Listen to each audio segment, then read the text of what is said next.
Meet us in the back row. I always thought the church was just judge. I thought the church, their only job was to like stop gay people from getting married.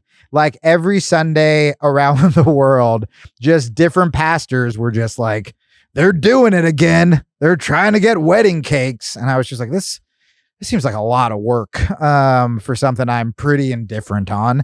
And I had so many friends who were raised in the church, and it didn't make them better. It made them hate themselves, and it made them feel terrible for having sexual urges or for cursing or for, I mean, God, some of it was so crazy.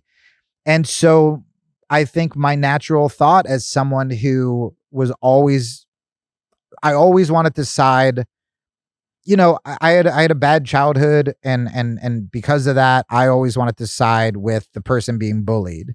No matter who that was, whether it was in school, whether it was on television, I wanted to find a way to stick up for people who I felt were being oppressed or marginalized or bullied or whatever. And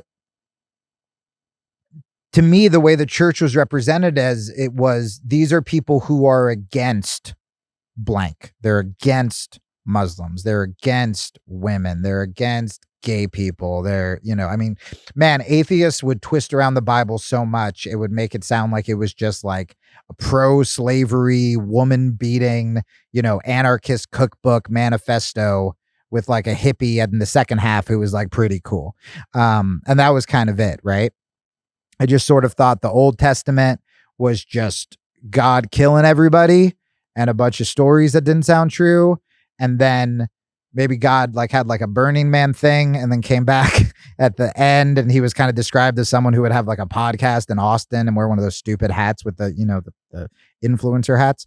And these are just, you know, the word ignorant is misused a lot, but the actual definition of it, it's like, that's what it was for me. I just didn't know about a thing. And so I judged a thing. And I have struggled hard with depression, trying to kill myself, all that stuff. And a lot of it was circumstantial. You know, a lot of it was by my own making. A lot of it was, and this isn't to victim blame anyone who's feeling it. I know that depression can be biological. And I think a lot of people, I talked about it so much, a lot of people kind of assumed I was just broken.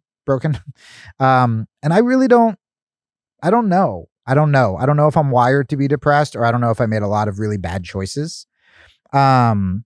But I knew that I had to change. And I knew that even though I was trying to be a nice person, I was trying to do the right thing, I just kept screwing up. And, you know, there was part of me that almost wished I was more malicious. Like I would see people sometimes, the way they would just talk about women and they'd be just so derogatory, and they were just like still getting laid. They were just like owning being a bad person. And I was like, man, I'm struggling more trying to be a good person and failing. I might as well, you know, it seems like there are so many paths offered to people for, you know, owning just debauchery or sexism or bigotry or whatever. And I didn't want to do that. And then I would get so frustrated, and you just feel so pathetic. I don't even know if I've ever said this on a podcast because it feels so pathetic. Just being like, I'm being punished and I'm trying to be such a good person. It's like, that's what a bad person says. That's what a weak person says. But I know a lot of you guys have gone through it, because I know I'm not the only one. We really appreciate you guys. We want to give back to you like you give to us. Be part of the family, the Ohana, the group chat. Sign up for the newsletter, and we'll see you in the back row.